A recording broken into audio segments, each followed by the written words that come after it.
যেমনটা দেখতে পাচ্ছ মহাদেবের মূর্তিটা, যেটা হচ্ছে কিনা কৈলাসের একদমই উপরে থাকবে, সেই মূর্তিটা এখানে তৈরি করা হয়েছে। দুটো অংশে ভাগ করা হয়েছে, এতটাই বড় মূর্তিটা। বাঙালি শ্রেষ্ঠ উৎসব দুর্গোৎসব আর মাত্র কয়েকটা দিন বাকি, তাই ক্লাবে ক্লাবে শুরু হয়ে গেছে মণ্ডপ তৈরির কাজ। আজ আমি এই মুহূর্তে চলেছি চন্দ্রকোনা রোড স্টেশনপাড়া সার্বজনীন দুর্গোৎসব 2025-এ। এবছর ওনাদের 75তম বর্ষে পদার্পণ করেছে। এই 75তম বর্ষ উপলক্ষে এখানে এবছরের থিম হতে চলেছে কৈলাস থেকে কপিলমুনি আশ্রম। তো তারই প্রস্তুতি এখন কেমন চলছে সেটাই তোমাদেরকে আমি দেখাচ্ছি।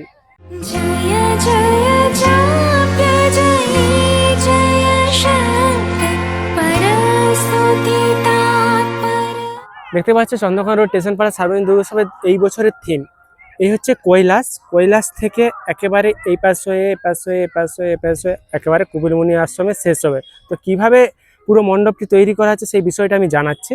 এটা হচ্ছে কৈলাস পর্বত, এইখানেই থাকবে মহাদেব। আর মহাদেব আমরা সকলেই জানি মহাদেবের মাথার থেকে গঙ্গার সৃষ্টি হয়েছে। আর ঠিক এই জায়গাটাই সেই দৃশ্যটাই তুলে ধরা হবে। এখানে একেবারে চূড়ায় উপরে থাকবে হচ্ছে মহাদেব, মহাদেবের মাথার থেকে গঙ্গা সৃষ্টি, গঙ্গোত্রী হবে ওখানে। ওইখান থেকে গঙ্গা একেবারে চলে যাবে প্রয়াগরাজ, ঠিক এই জায়গাটায়, যেটা এই বছর মহাকুম্ভ অনুষ্ঠিত হয়েছে সেই দৃশ্যটি এখানে তুলে ধরা হবে এই প্রয়াগরাজেই। সেখান থেকে গঙ্গা চলে আসবে একবারে কাশী বিশ্বনাথ। এইখান থেকে হচ্ছে গঙ্গা চলে যাবে একবারে কপিলমুনি আশ্রম, এসে এই জায়গায় গঙ্গা শেষ হবে। তারপরে গঙ্গা একেবারে সমুদ্রে ভিজে যাচ্ছে, সেই দৃশ্যটাই এখানে তুলে ধরা হচ্ছে এই চন্দ্রকোনা রোড স্টেশনপাড়া সার্বজনীন দুর্গোৎসবের 2025-এর 75তম বর্ষে।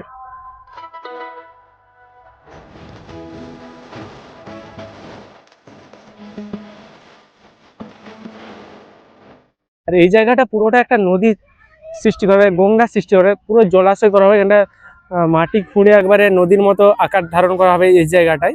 যে জায়গাটা এখন দেখতে পাচ্ছ মাটি, এটা পুরোটাই জল থাকবে এই জায়গাটায়। যে গঙ্গা, গঙ্গা একবারে কৈলাস থেকে বয়ে যাবে। কৈলাস থেকে গঙ্গোত্রী, গঙ্গোত্রীর থেকে হচ্ছে প্রয়াগরাজ, প্রয়াগরাজ থেকে কাশী বিশ্বনাথ, কাশী বিশ্বনাথ থেকে কপিলমুনি আশ্রম। এখানে এসে গঙ্গা শেষ হবে এই জায়গাটায়। আর এখন কিরকম প্রস্তুতি আছে দেখতে পাচ্ছ, কৈলাস পর্বতের কাজ অনেকটা এগিয়ে গেছে। আর এই পাশে গঙ্গোত্রীরও কাজ হয়েছে, আর এ পাশে প্রয়াগরাজেরও কাজ চলছে, এবং কাশী বিশ্বনাথের কাজ বর্তমানে আজকে চলছে। এখানে দেখতে পাচ্ছ শিল্পীরা কাজ করছেন এই জায়গায় এখন।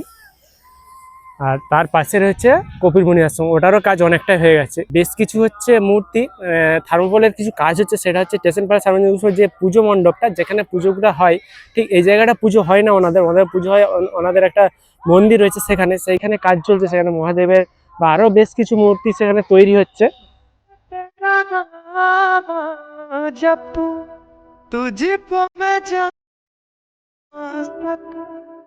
এটাই হচ্ছে চন্দ্রকোনা রোড স্টেশনপাড়া সার্বজনীন দুর্গোৎসবের পুজো মণ্ডপ। এইখানেই প্রতি বছর শ্রী দুর্গা মায়ের পুজো হয়।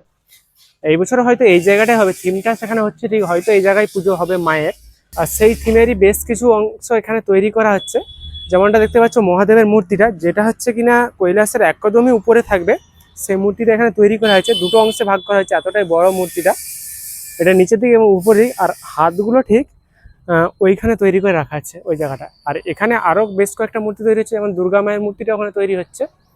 তার সঙ্গে সম্ভবত এটাও একটা মহাদেবের মূর্তি তৈরি হচ্ছে। মাথার দিকের অংশের কাজটা হয়েছে, এখনো বাকি অংশের কাজ চলছে। আর অনেকটাই কাজ হয়েছে, এখনো অনেকটা কাজ বাকি আছে।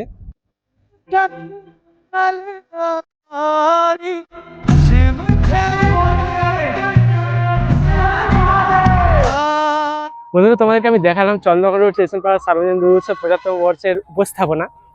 একেবারে কৈলাস পর্বত থেকে গঙ্গোত্রী, গঙ্গোত্রীর থেকে প্রয়াগরাজ, প্রয়াগরাজ থেকে হচ্ছে কাশী বিশ্বনাথ, কাশী বিশ্বনাথ থেকে কপিলমুনি আশ্রম, তারপরে গঙ্গার শেষ। সেই গঙ্গার দৃশ্যটা, মানে গঙ্গাকেই তুলে ধরা হচ্ছে, মূল বিষয় হচ্ছে গঙ্গাকে তুলে ধরা হচ্ছে এই স্টেশনপাড়া সার্বজনীন দুর্গোৎসব 2025-এ। তো ভিডিওটা কেমন হলো অবশ্যই কমেন্টে জানিও। আর আজকের ভিডিওটা এখানে শেষ করছি, দেখা হবে পরবর্তী আরো একটা নতুন ভিডিও। টাটা। सांसों की माला पे सिमरूं मैं शिव का नाम।